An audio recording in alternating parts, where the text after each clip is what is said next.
Just hold on one second. Yeah.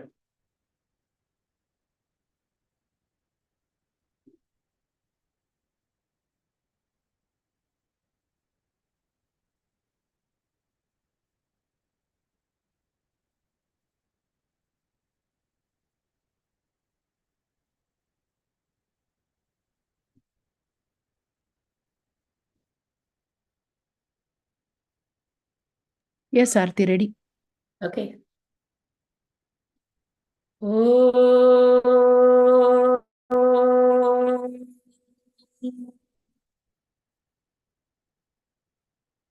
Oh.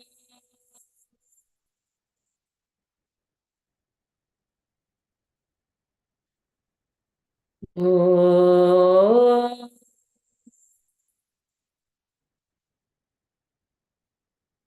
सहनाववतु सहनौ भुनक्तु सह वीर्यं करवावहै तेजस्विनावधीतमस्तु मा विद्विषावहै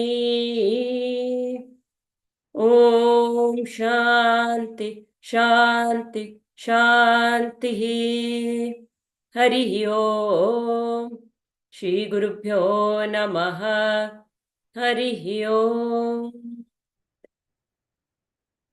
ॐ नमो भगवते वासुदेवाय ॐ नमो भगवते वासुदेवाय ॐ नमो भगवते वासुदेवाय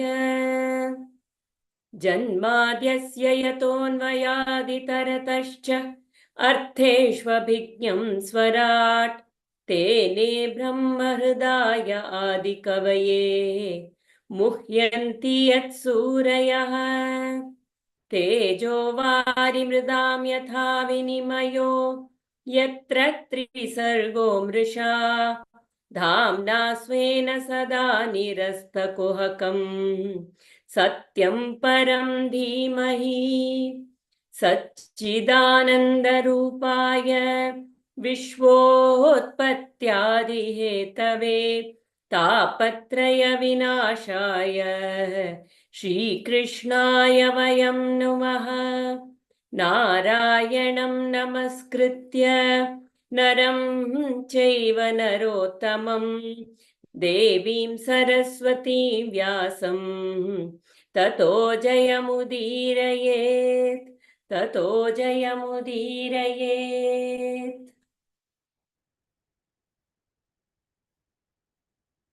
हरि ओम.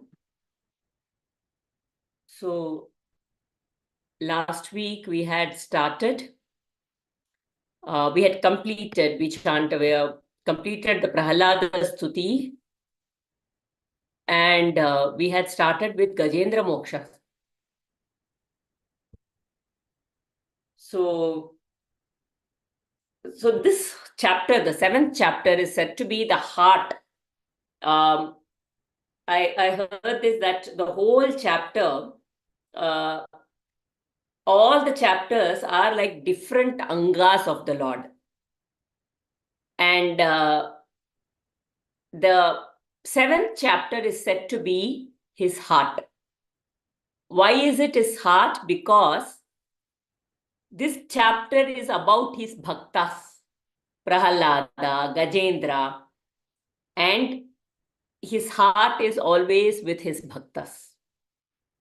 There are so many stories that we will be seeing even further, where when his bhaktas are in trouble, even if he is insulted, if his bhaktas are insulted, that is bigger for the Lord than his own insult or humiliation. So his heart is completely with the bhaktas. So the one who is with the divine, one who whose thoughts are always on the divine, the one who has surrendered to the divine and is flowing with him at all point in time, he is always with them. And that's why this chapter is called the heart of his heart, out of the all the different chapters. This is his anga. So now we are looking at Gajendra's story, the story of Gajendra. what we saw was Gajendra had come along with all his, the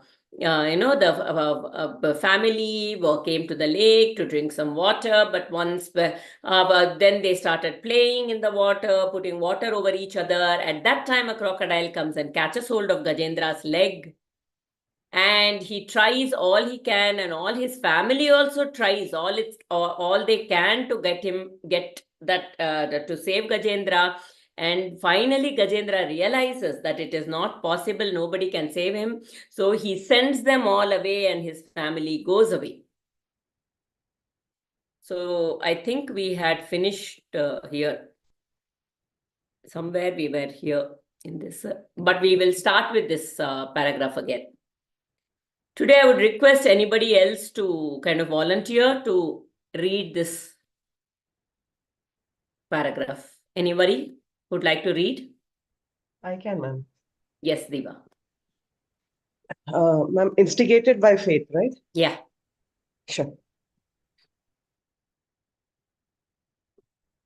Instigated by fate, a crocodile which had been living in the lake for a long time grasped the leg of the elephant in its mighty jaws. The unexpected pain made the elephant wince, and he tried to shake off the crocodile. But it was not possible. Try as he might, the elephant found it impossible to get out of the clutches of the crocodile. His companions tried to help him, but it was all in vain. The grip of the crocodile was too strong, and the elephant, strong as he was not strong enough to shake off the crocodile. The tussle went on for a long time, for years. Even the Devas were present to see this mighty duel between the Lord of the forest and the King of the rivers. Slowly, but very steadily, the strength of the elephant was ebbing away. The crocodile was gaining ascendancy. He found himself growing stronger and more powerful. The elephant finally realized that it was for him a losing fight and that soon his life would also leave his body. At that moment, he began to see everything in the proper perspective. He pondered for a long while and told himself, I am in great trouble, and these, uh, my dependents, are unable to extricate me from my predicament. I have realized that no one can help me now in this dire calamity which has befallen me. But still, I have one hope. I can surrender to the Lord of the dread serpent called Yama, who is trying to frighten me. If he is with me, death himself will flee from me. I think you missed a line, Annapurna. I can surrender to this here at this line. I think then you move to the I can surrender to the Lord who is the refuge. Shaman, sorry, but still I have one hope. I can surrender to the Lord who is the refuge of even God like Brahma. He is sure to protect me from the dread serpent called Yama, who is trying to frighten me. If he is with me, death himself will flee from me, since he is afraid of the Lord. I will pray to the Lord. He composed his mind and his thoughts and set them steadily on Narayana and began his song of praise. He said, Salutations to you, Lord of Lords. You are the ancient, the Purusha, and the Prakriti born out of Purusha. You are the light which illumines the intellect of the human being. This entire universe is established in you. It was born of you and it has no existence apart from you. After creating it, you are at the time of the deluge, withdrew it into yourself. You are the light beyond the sources of all light. You stand on the edge of the sea of darkness, of tamas, which is all that is found at the end of pralaya, and you bring new life into the new creation, which is born of the old. The cycle is unending, and you are the cause behind the cosmos. It is to have a vision of you that rishis spend millions of years absorbed in meditation. You have no birth, no karma to perform, no names, nor are qualities to distinguish you from the others. And yet, out of your Maya, you create forms for yourself, and these have names and qualities ascribed to them. The formlessness of you is forgotten by those who see you take up a form for the sake of the good of the world. You are beyond the reach of senses, the mind, the emotions, the intellect. Still, though you are beyond comprehension, there are some who have realized you by realized you by becoming one with you. We'll stop here. Sure. Thank you, Anu. So very, so now who is telling all of this? Gajendra. Let us remember Gajendra. And he has tried all he might, all he could. And now he said, you know, we all do that, don't we? I have to make it work. Let me do this. Let me do that. We keep trying. We keep trying. In that process, we keep thinking, I am going to make the difference. And then there are times when we come to that feeling that nothing is working. I am trying so much. There are some of us who keep saying, how much can I take? When things keep happening again and again to me, and I keep facing, and I try to be strong, and I keep doing it all the time. But nothing is changing and things are the same. At that time, what we miss out is what Gajendra does. We forget to surrender to the Lord.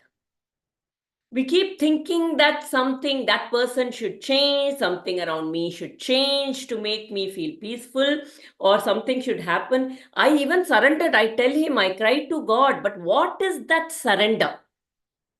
What does surrender actually mean? Is it just saying, okay, I surrender to you, Lord? Could that be that could end up being a suppression? That could be, I could end up having some kind of distraction, doing something else. Is that really surrender? Surrender is when there is no doubt, when there is no agitation.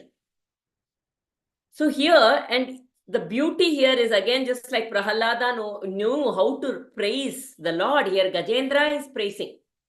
Gajendra Stuti, this is. Gajendra is praising the Lord. How is he praising? He is saying the Prakriti and the Purusha. The Prakriti is the world. So if we look at Yata Brahmanda, Tata Pindanda, there is a saying called Yata Brahmanda, Tata Pindanda. The microcosm and the macrocosm are the same. Like when there is a laddu, every bundi, the essence of every bundi of that laddu is the same as the essence of the whole laddu. They are all bound by the sugar coating. The small bundi and the bigger laddu are all bound together by that sugar. Like that, the individual and the world, the universe, are all bound or exist on that substratum of the higher reality. So you are the ancient, the Purusha. So whether it is this whole world that I see has also come from him, they will go back into him. What is my world in this Pindanda? My world is the thoughts, the dreams, the daydreaming, the night dreams, the thoughts, the emotions that come up within this. This is a world. Everything that arises within my,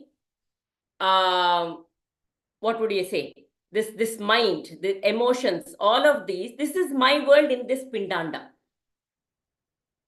That is Prakriti. My nature, my mind thinks according to my nature. My emotions come up according to my nature. My thoughts come up according to my nature, the gunas, and this individuality. So that is my nature, that is my prakriti. So this prakriti has also the prakriti is also from a part of the Purusha only. There's no separation. The only reality is that higher Purusha. You are the light. So to really put it down to a very, let us look at, say, Draupadi. So this, again, example I have used many times. Yudhishthira, when he was in the highest trouble, and he was playing the game of dice. Even when he was playing the game of dice, there was so much confusion going on at that time. He was, pawning his brothers. He was pawning his wife. He pawned himself. He put everything at stake. But somewhere he was caught in his own dharma. He thought, but I should continue to play. This is dharma. I can, maybe if I play one more time, I will get back everything. So he kept trying till the end, and he didn't stop at any point in time to surrender. There is some story.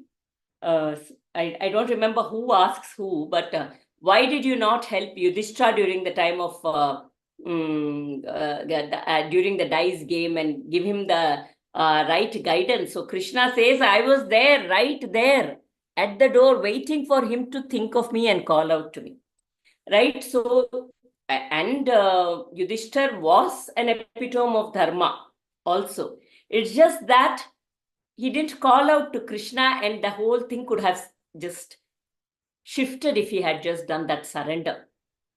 And that surrender is knowing that this prakriti, which is governed by my gunas, my thoughts, my emotions, is all governed by my gunas, and they are limited. They cannot, the lower self is the prakriti, and the higher self is the purusha. The higher self is that self which is the observer within all of us, the witness of everything that is going on. When I do yoga, I witness the pain, the stretch that happens in my legs, but I don't give in to it. There is a pain, but I am just observing and a witness to that stretch that is happening, right? So that witness is the Purusha. And when this Prakriti is the lower self, and when this Prakriti, we also discussed the last time, when this Prakriti bows down to the Purusha, that is surrender. And when that surrender happens, then his grace flows smoothly without any dams put in the form of our own beliefs, our own opinions, our own thoughts, without all this, his plan flows through smoothly. You stand on the edge of sea of darkness. So that is when, there are times, like even Arjuna in the second chapter, he felt like drowning. He didn't know what to do. He had put his bow down. Such was his angst. How can I do this? No, I cannot fight. What can I do? That is the sea of darkness when you are just drowning in it. And on that edge is where he is standing, and we just have to remember him at that time. At the end of Pralaya, and you bring new life into the new creation, which is born of the old. So it's a never ending. This Prakriti goes back and comes. It's everything about Prakriti is impermanent. If I am having a certain thought right now, in a few days it will change. In a few years it will completely change. If I have that sense of surrender, that the thought will completely change and I will look at it very differently. Anything you want to add in here, Prabha? Anything coming up to you? For me, see, the surrender aspect is so important for us to remember is the most important quality to imbibe the quality of surrender is sincerity also. So that uh, sincerity is so important in that aspect, and self-awareness is that very beautifully Mother Sri Aurobindo also talks about grace and surrender is when in sincerity we call, right? Whenever we are in a pit or we are having some difficult situations, we call upon the divine grace, just like Draupadi calls, or just like, so many incidents in many itihasas and Puranas, they call out to the divine. But most important at that time is there is you are not concerned about anyone else. That's it. That sincerity is there, that I am calling out because only he can release me. So here, when we see the story here itself, very the crocodile holding on to the leg of the elephant, it's like even very beautifully Dushyanji also said about the when Krishna was born in the jail, and the Vasudeva was planning that, okay, how do I go? How do I now go to Gokul? That the immediate that thought, which was such a sincere thought, the shackles just broke. So it just broke. It's not that he had to sit and do tapas, but the sincerity in the heart, which Krishna knows, nobody else knows. The God, the divine, knows that there's sincerity in the heart. And to develop that kind of connection, that sincerity connection itself needs us, for all of us to attain that tapas. That's why here written very nicely the Prakriti and the Purusha, which we keep seeing in the Bhagavad Gita also, that Prakriti is also the Shakti of Purusha. So the Prakriti cannot even function without Purusha. So here we also have to remember that we actually cannot function at all without the divine power. That power is there in each and every cell of us. So even if the transaction in the world is somewhere binding us due to our personalities or whatever, it's so important for us to have a sincerity in the heart. See that, oh Lord, you are the person who will illumine my intellect. See, very nicely it is written. You are the person who illumines the intellect, because the intellect is the one which sometimes brings a doom to a man, because the intellect will keep telling you, hey, you can do it, Prabha. You have excellent, you have high potential, your potential is so outstanding. You see, you have done this much education, you have done this, you have attended so many satsangas. So the intellect will keep trying to boost in that way, saying that you can do it, you can do it. But it is so important that there is something beyond that intellect, that bhavana there, that Array, I cannot do anything, which Swami Chinmayananda very beautifully says, I can do nothing, I am nothing, right? So very nicely, it's important for us to rise beyond the intellect. And how we can rise? Some light has to be shown in the intellect also for us. So that we moved beyond that, and that have that inner connection, that sincerity, that with that sincerity, the Gajendra calls out. Sincerity, Draupadi calls out. Sincerity, Kunti calls out. With sincerity, Harishchandra calls out. So many, everyone, that sincerity is such a very, very divine quality, actually. Where we say about Karuna is a divine quality, sincerity is a divine. So how sincere are we towards ourselves is another question which we need to keep looking at. Self-awareness is that, is there sincerity in me to accept my imperfections, because obviously who is a perfect person? The Purusha, the divine conscious is absolutely perfect. So the more and more we are in that world that everything has to be perfect, I have to be perfect, others have to be perfect, then we are again, it's like the crocodile which is holding on. Again, we are held with that perfection. Again, at that time when we are realizing that this is one flaw in me, oh Bhagavan, release me. Again, with sincerity in the heart, when we cry out, that you will find that the grace just falls. It just showers. And you don't need to, do think in your mind, am I capable, am I having the tagdi to receive the grace? I have not done anything in this janma to do receive the grace, so no doubts, not even a single piece of doubt also at that time, to think that am I, can I receive, do you think Bhagavan will look at me? So questions people ask sometimes. So even that tinge of doubt also needs not be there. So here elephant is calling out. The elephant could think, am I only a elephant? Bhagavan will be concentrating on all the humans, so I'm only an elephant here. See, here he is not even looking at anything gender wise, any species wise, nothing.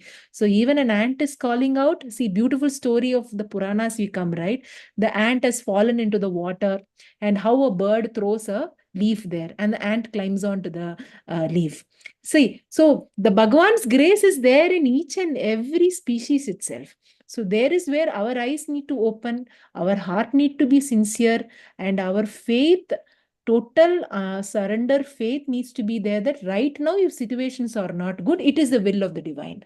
Right now the situations are outstandingly fantastic, it is the will of the divine. It is not my potential, it is not my oh, I have so many people say to me, I remember, Ayo Prabha, it's my prarabdha, that is why I'm having this problem, my prarabdha, that is why. So sometimes we go into a kind of one into a pit, thinking that my prarabdha. At that time itself, having a positive affirmation is important. That positive affirmation is I am showered with divine grace, I am showered with divine heritage. It's not like I want to be showered, I am showered. It is always I am. Like Raghuramji very nicely says that don't go into thought, I thought like this, I thought like that, I thought I will get grace of the divine, I thought if I do this I will receive grace. No, I am receiving the grace of the divine. So that in the present tense when we do, then it is a journey which will be very, very beautiful for all of us. So I think that is wonderful. Somebody raised arm, I forgot. Please unmute. Yeah, see, this is Annapurna. Where, how do I know that I am in the path of surrender? That is very beautiful. They say, Sache man se jab prarthana karo. So how do you know that whatever Prabha is talking is about that Sacha man, that pure heart with surrender. So how do you know is when you have surrendered, there are no complaints. When you are like what she said, there are no more complaints. There is no good or bad. There is no right or wrong. There is no difficult. This is the situation. I have to go through this. See, even pain and pleasure is our own association.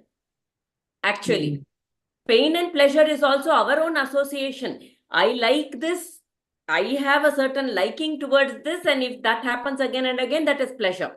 And if a certain thing that I perceive as not so good, but it is not the same thing, right? For the many people, different people perceive the same situation in a different way. Like I say, like the bitter gourds, for some people it is a pain because they have to eat it, and some people it is a pleasure because they like it.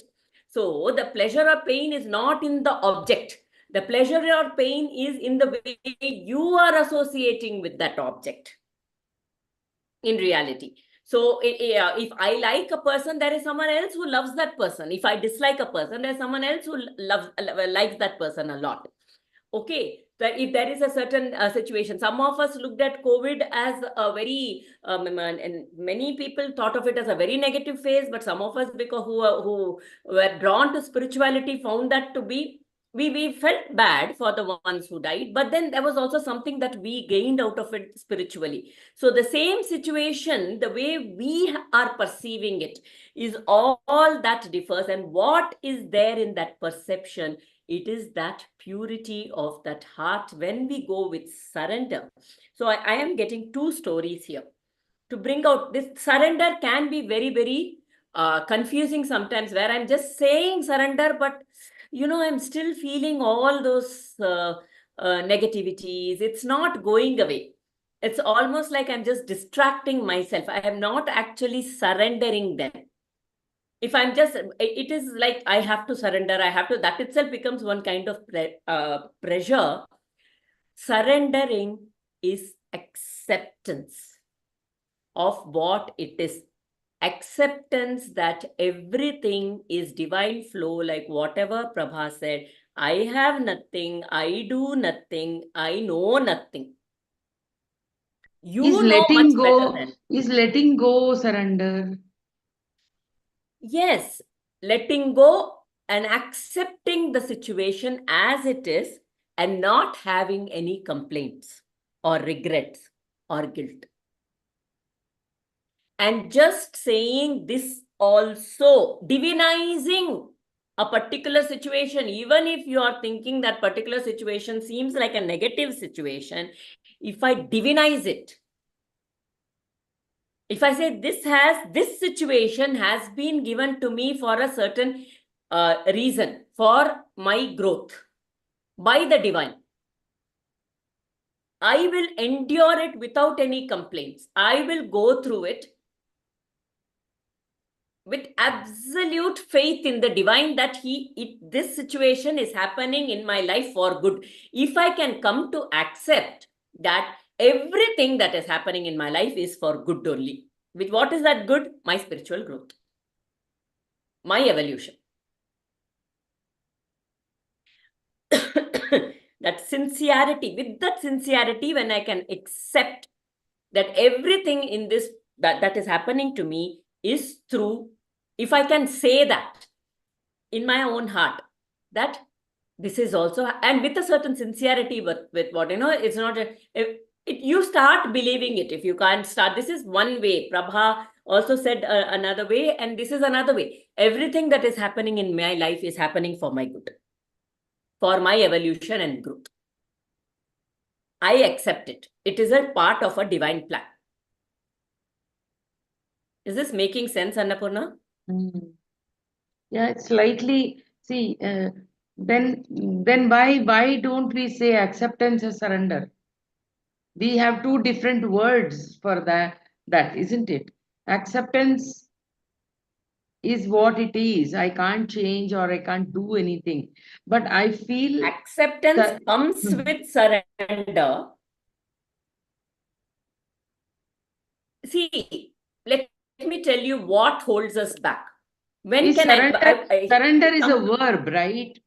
Surrender is a Yes. verb, isn't it? Not necessarily. Yes, it is a form. So when we look at it as a verb, it is an action that I'm doing.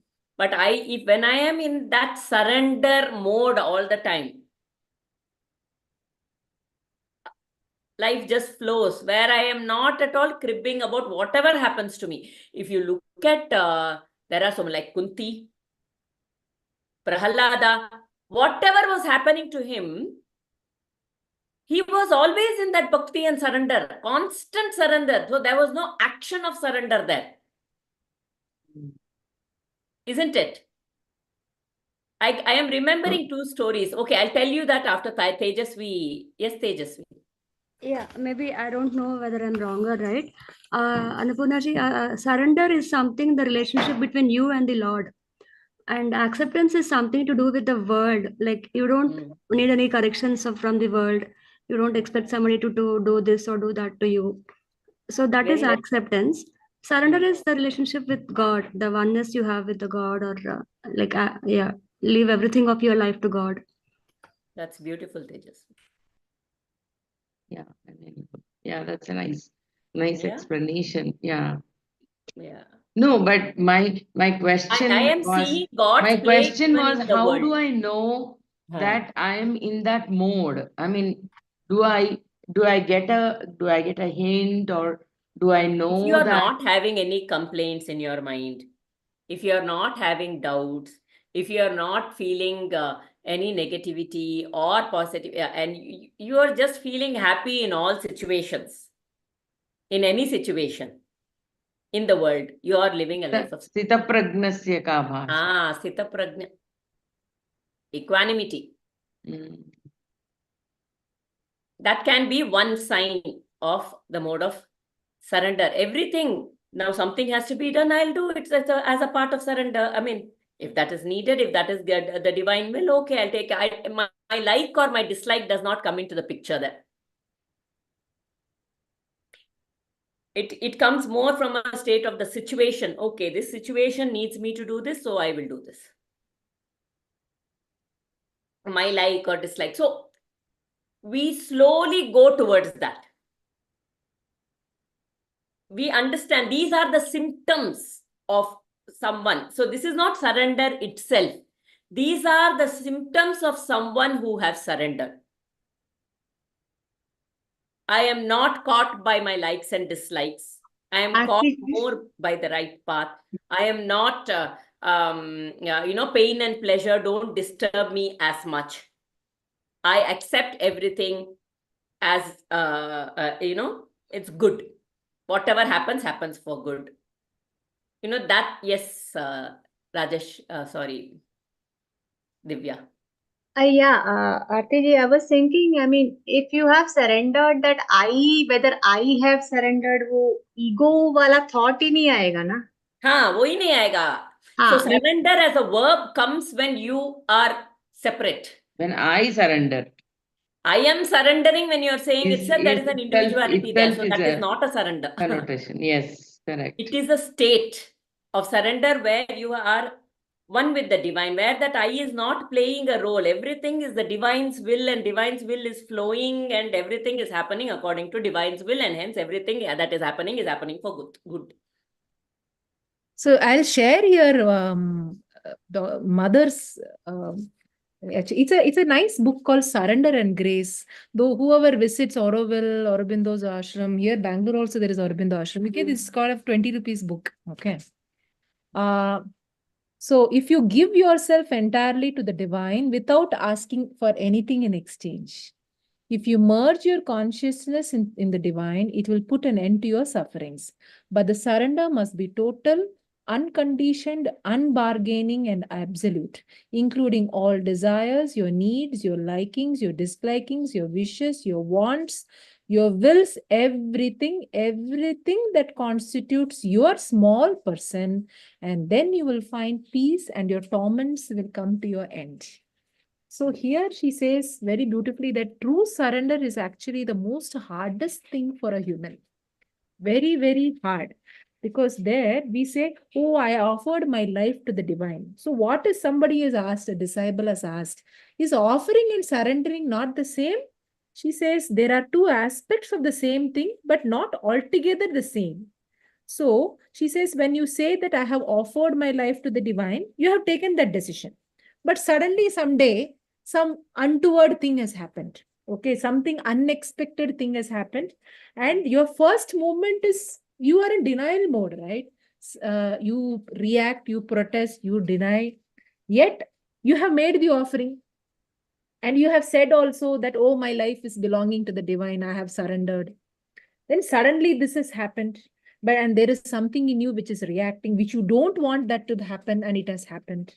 But here, if you have to be logical with your offering, you need to actually tell very sincerely, oh, divine, let your will be done. If we have decided it that way, it will be that way. And this must be a spontaneous addition. And it is very difficult. So even for a small thing, even for a small change in your expectations, if this thing doesn't come, that means the true surrender hasn't yet happened, but it is in the process. Yeah. That yes, you are in the process. If you have made a total surrender, then you are quiet, peaceful, calm, and that's it. For example, you have worked very hard for something and it has not come to the expectation you have, you will immediately think why it did not come. It should have come. Well, it is good. No, why it did not come? I did what all I had to do, or even then it did not come. But the moment if you have truly surrendered, she says, it is good. Yeah, it is all good. It's all right. I did what I could as well as I could. I did the best I could. Now it is not my decision, it is a decision of the divine. So I accept entirely whatever he decides. So this is where it's so important that what one should have at first is a constant idea that the divine will is always for the best. Even the mind does not see how it is so. To accept with resignation what one cannot, yet accept with gladness. And so to arrive at a calm equality, which is not even shaking when the surface has movements. When there is lot of reaction in the outer world, but you are calmer, you are in the chaos, absolutely calm and steady. So that is the way where it is, you surrender, and true surrender is difficult, but start the process is what she keeps telling that. So, yeah. So Raghuramji has a very nice step-by-step thing that he says in this for this process of surrender. So what is Gajendra doing? First of all, you have to remember the Lord at that time. Okay, true surrender comes after that. When we are in the most difficult situation, first I have to remember that everything is not in my control. I have to remember the Lord first. That is the first step. And then when I even artificially, like an affirmation, I keep saying everything that happens for good. Okay, even if I start saying that artificially, everything that is happening as per divine plan. And all these kind of whatever is happening in my life is all happening. So that you can see the way we look at karma, there are two ways. Some people say, this is my karma, I have to put up with it. That comes from a sense of resignation, not surrender. We have to know the difference between surrender, and some people think, I heard this from one person. Okay. And that person said, I am having these situations for such a long time, and I've been finding it very difficult. And there is a lot of negativity still in that person, filled with negativity. Whenever this person looks at that other person, the negativity is coming up. And this person is saying, I have surrendered. This is my prarabdha karma. What can I do? I have said that is resignation. And I asked, at that point in time, I asked that person, I said, are things better now after surrendering? That person said, no. I said, why? That person has not changed. And I said, who has not changed? And this person said, that person has not changed. Okay. So here I am with the expectation that the situation will get better. If I surrender, then that person will change and situation will get better. But that is not surrender. Because I am having an expectation, or that person says, that person is not changing. I have this prarabdha karma, so this negativity is continuing inside me, and I have said, but that is not surrender, that is resignation. When there is surrender, there is true surrender, there is peace within. That acceptance comes with, okay, that person is like that, so now what can anybody do about it? I am also not going. I'm going to learn to deal. I'm going to learn to so that is taking responsibility. I am going to learn to deal with this situation in a better way. So how do I deal with the situation? When I do actual surrender and think that this person is in my life, is divinize that and say, just without even actually feeling it, that sincerity may come later. But initially I just say, oh, this person is in my life for my self-evolution. So keep reminding yourself intellectually or emotionally, whatever, from the Prakriti, you remind whenever those negativities are coming up. Okay, she is helping me take care. Even Kabir says, Nindak niyare rakhiye. Keep someone who criticizes or says something negative next to you because it helps in your growth. So now do that, or it could be a bad situation also, not necessarily a person. Okay. So now you just keep saying this. So the first step becomes tolerance. I stop verbalizing my complaints. And I also, so when we are stopping verbalizing the complaints, the complaints are not happening in my mouth, in my ear, in my mind. I am not listening. The moment I hear somebody's complaints, that will trigger again for me everything. Okay. Oh, they are also feeling. See, they are also feeling. So that is like I am validated. I feel justified with my complaints now. So I learned to tolerate as the first step. And slowly, as I learn to tolerate and I don't give in to complaints, right? I start seeing a different aspect of that whole situation. Because there is nothing fully negative, there is nothing fully positive. So I start looking at other aspects. There is dhyayato vishayan punsaha sangasteshu upajayate. I am looking at that one part which is very strongly imbibed in my mind. Now that will start diminishing and other factors will start becoming higher. So slowly tolerance will move to acceptance. Tolerance, you can call it endurance, whatever you want to say. You can't go and say, I'm tolerating this person forever. Okay, because that tolerating itself, sometimes we see, there are some religions which say we will, we believe only our religion is the best, but we tolerate other religions. That can't be. We can't be at the tolerance level at all point in time. The tolerance moves slowly. We have grown when the tolerance moves to acceptance, and when we move to acceptance, and we have started with divinizing, then we will also see the divinity in the whole plan. When that acceptance and that calmness and that everything has come, and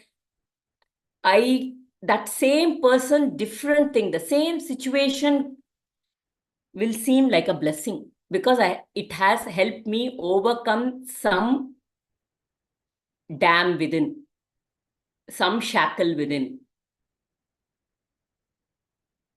That can happen only if I turn inwards to the Lord. As long as I'm turning outwards, as long as I'm with the I, this has happened to me. Why is this happening to me? Why is this person doing to me? As long as the I is high, this will not move from tolerance to acceptance to divinizing.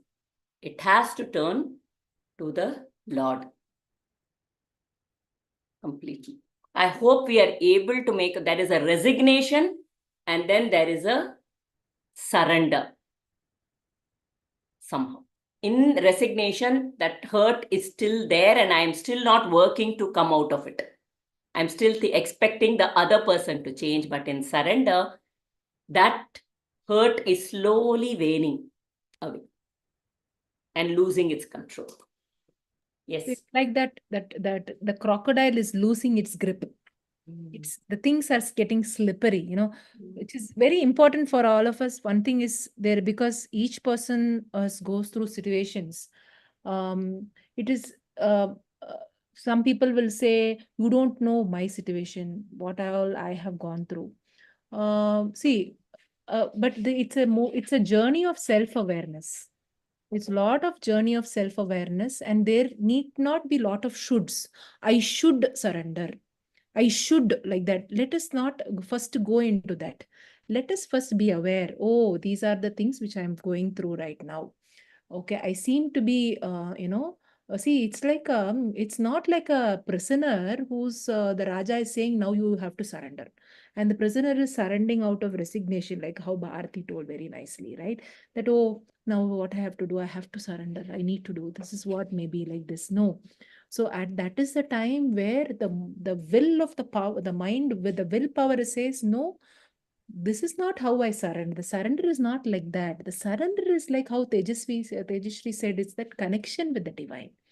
And There are some situations, for example, if somebody passes away, very, very close person passes away, it is very, very difficult at that time to tell you frankly is when I went through that, I'm still going through that grief period, and at in the initial period, it is actually at that time, it is not very easy to immediately say, oh, it is the will of the divine. It's very tough at that time when a very close person passes away.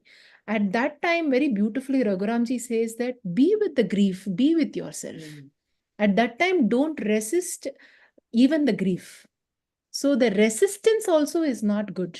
So the moment you are resisting, saying that I should not, so don't do that. So from there, you're moving from the grief period, you're moving to the time. Very beautifully, he told once, I remember saying that there is a lot of sadness, but also you're moving on to appreciation. This appreciation comes very beautifully in Artha Bhakti Sutras, that you are appreciating the presence of that person in your life for these many years, for playing an impact or this thing on you. That appreciation, when you start suddenly shifting your focus to appreciation, although yes, it brings about sadness also, but it brings about some kind of an opening in you. So the moment all these appreciations, from tolerance, we move to appreciations. For example, if someone passes away, maybe that person might have done some things in your life which you might not want to see. But the moment your mind says that, what can I really appreciate in this person who have been there in this life for a long time, immediately your mind shifts from resentment, anger, guilt, all all those things into something very, very positive. The positive growth itself is a sadhana path. So even when you're going through some situations in life, you would observe that the self-awareness, there is a lot of anger or resentment in you. So what is that crocodile there? That crocodile could be your anger, your resentment, your your unforgiving nature of not even forgiving yourself and not forgiving others in some situations. So it could be from childhood, there might be so many things we might be holding on to. And being in this path of self-awareness, being in this path, you should think like the surrender is towards the beautiful, the goal, the final ladder. In that step-by-step path is slowly shedding all these things. And that shedding is not easy, as is said beautifully in 3 words. It is not easy at all. But that path, that I need I want to surrender to the divine, and I want to start this process itself is a wonderful thing for a sadhaka. So we have to remember that sincerity, that I want to really progress in this path, is important. That tapas, that yeah, I will keep falling, but I will keep wanting to have self-awareness, and I want to realize that the divine is holding me. All this present tense is important. The divine is holding me, and I want to let go of the shackles. Like the crocodile, I want to let go. It's like very beautifully, Bhagavan comes and uses the chakra, right? So it is like you keep visualizing that. That visualization power is also massive for people who are into visualization power. Those who are into verbal way of talking, do verbal way of affirmations. In that way, when you are doing that, you rise from tolerance towards life to appreciation towards life, to everyone around. Even you go through grief, even you go through some specific situations at workspace, personal space, whatever it is. From there, you move on to appreciation. From appreciation, you say that, you know what, everyone is doing as the best they could, they are doing it. So when the moment we say that, we actually, it helps us to release even our resentment towards some people whom we have that towards our childhood. All that will fall. Everything fall, the shackles fall, and it becomes a release. When there is a release of that slow step by step from appreciation, you start appreciation everyone, even the person who's not there with you or the person who's there with you. Everything you appreciate, then it moves on to celebration of life. The moment you think that that world is not here to punish me, the world is not here to, put me into a hole, the world is not here to give me suffering. That suffering is not there, the world is not there, but I am in the middle of the world. I am in that there, standing there in the market space, in a fish market, in a vegetable market, think that that is the world, and there you're still there being at peace. So there you are moving from tolerance, appreciation, acceptance, then being like that at that, he calls it at Vivikta Sthanam in Narada Bhakti Sura. Vivikta Sthanam is where you are under chaos and you are still there. That's it. That stability there. I actually experimented once. I was going through grief 2 months ago, and there was utter sadness within me, and so much of outwardly there might be looking as a peaceful face, but internally there is a lot of disturbance and agitations. And I was just thinking that I want to just go to a crowded place. So I went deliberately on a Sunday to a Forum Mall, and I walked around, but actually I felt so peaceful. I don't know why. I just felt so peaceful walking in that total crowded, loud space. And I was just remembering Raghuramji saying that how it is so important for us that Vivikta Sthanam, that you are there grounded, but there are things, ripples around you. And that is what here the lake is there, the beautiful lakes with lotus there. You see, the description also will be very beautiful in the story.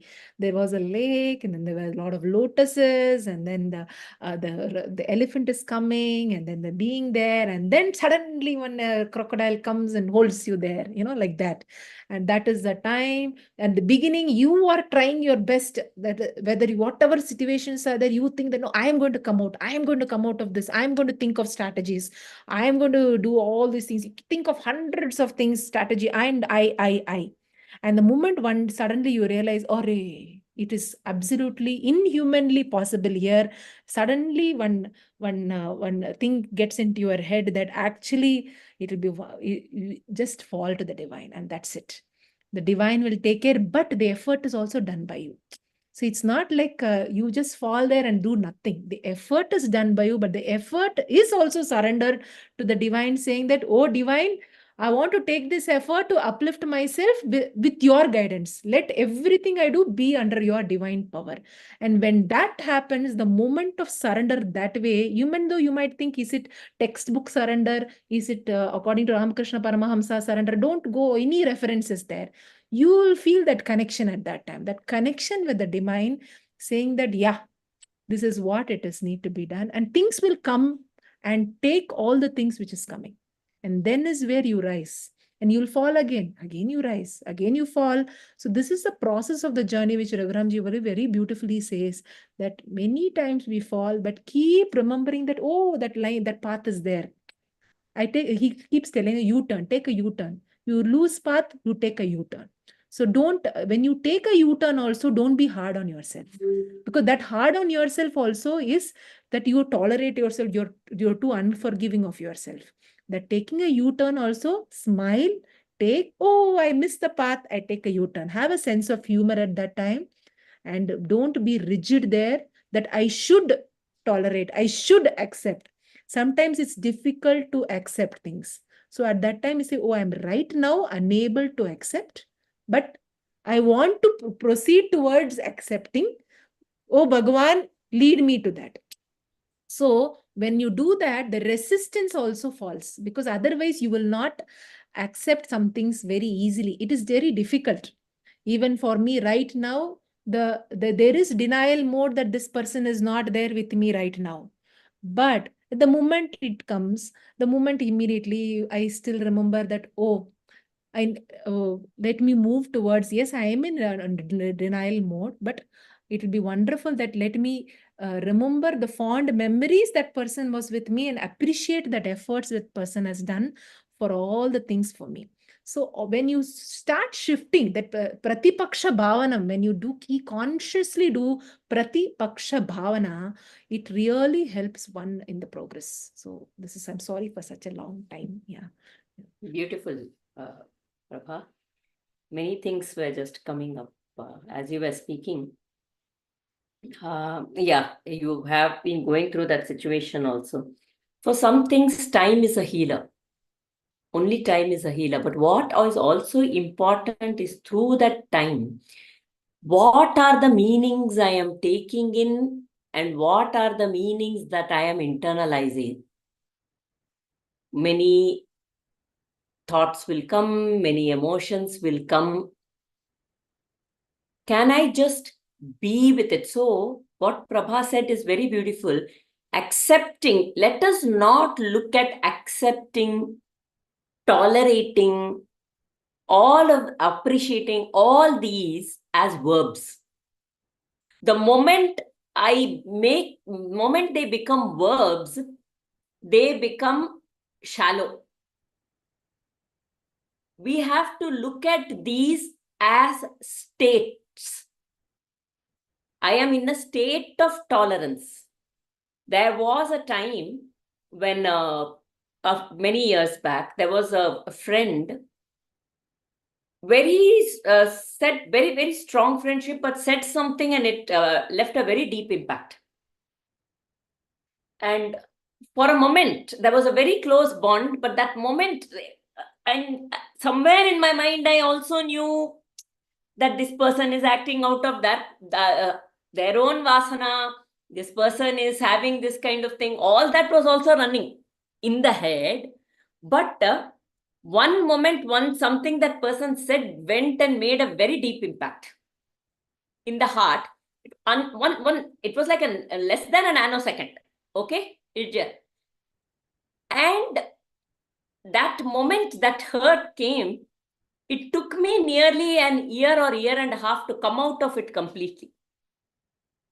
Actually, because that, though I was trying to guard myself, somehow it went in and it took me an year and a half to come out of it. But whatever Prabha said, that is what triggered this. That chaos that Prabha said, the mind, the moment I would see this person, the mind would go into a flurry. So she was talking about the chaos outside in the mall or someplace, but that chaos was there here. But yet, there was an absolute stability also that I was experiencing at that point in time. I had somewhere, I had not even, it was not like, it was like, this has happened for a reason. Okay, this has happened for a reason was a very strong faith in there. Faith is a great grounder here. This has happened for a reason was a very strong. So I refuse to even think badly about that person because that person was also not at fault. Was only expressing in a sort of way whatever that person was actually telling from their own vasanas, that understanding was also completely there. But yet I was hurt because there was a certain very deep attachment to that person within me. And hence, but at that point, I could also sense that stability. Chaos was horrible initially. And then slowly, over many months, it actually started diminishing. And now I can very comfortably say that there is absolutely no trace of it also. It's been many years now, okay? So there is no trace of it. And the way I divinize it is, that was the first time I learned to be a witness to the chaos. That stability, that was and I feel, I now thank that person for whatever, because of that particular experience that set in, and I would fall at that person's feet for giving me that opportunity to, be that self and know how to come out of it in a way. So that tolerance, whatever tolerance is, absolutely knowing that situation is not wrong, the person is not wrong, whatever is happening in me is impermanent, whatever is happening inside me is not true, it's unreal, and to be with the reality. This is one thing. So our nature, true nature is actually freedom. Suffering is only part of Prakriti. The Purusha is ever free. So this clarity we should have. Every time there is a suffering, it is a part of the Prakriti. Let the suffering completely bow down to the freedom. Know that I am free. Even when the chaos is happening, I feel free. That witness that I could be acting, I could be thinking, I could be doing things, and everything is running in my head, but still a part of me is free from all of that and not getting engaged with that or shackled in that.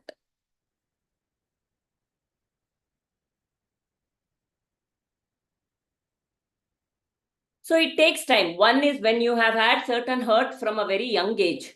At a very young age, impressionable age, it takes the longest to come out of it. It is hardest.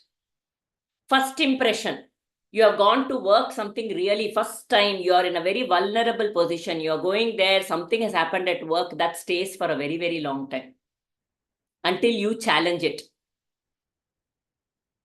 You got married those first few years. Your experiences, how it was, that leaves a very lasting impression within us, because we're very vulnerable in that new situation at that point in time. We take certain meanings within, but to go back and challenge it and say, are those meanings real that I have taken? Everything that is a part of the Prakriti, the way I am looking at it, I can attach different meanings. What Prabha was also saying, no, then I start seeing other parts. I had certain, I tolerated, and then I start appreciating other parts of it. So now I attach new meanings. I don't have only one meaning attached to the situation. What is that meaning? I could have said, oh, I don't know. I will say, all emotional people get hurt by me. I'm just saying, or all intellectual people don't understand me. Okay, these are meanings that I have taken. Or it could be that maths, only if I know maths, I am the best. Only if I'm good at maths, then I'm intelligent. There are so many such meanings we have taken in, and then we look at life through those filters. So if it is causing a suffering, then go back and challenge that belief, that opinion, that thought that is coming up and saying, that meaning I took it in at a certain impressionable time. Is that true? And move towards my own development. So that is the letting go of that particular. So when I let go, then there is a surrender, then everything opens up for me. A lot of things open up. When I come out of one meaning, I add other meanings. Okay, so maths is only intelligent. But what about other people?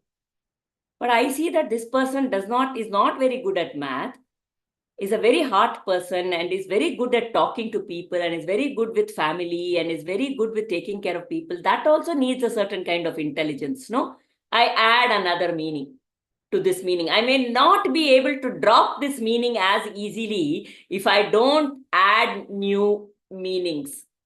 And then this becomes one part of many, when this was a big thing, right? So many positive meanings, and then I learn to appreciate more, and I move on. Again, I think that we have gone with the surrender for a very long time. I hope it makes sense. We'll close the session.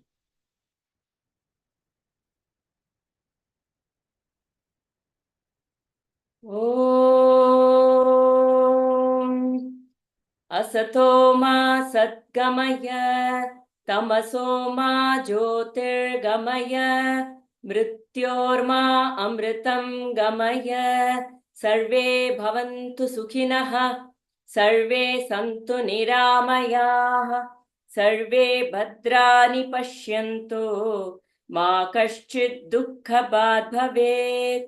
Om Shanti Shanti Shanti. Hari Om. Shri Gurubhyo Namaha. Hari Om.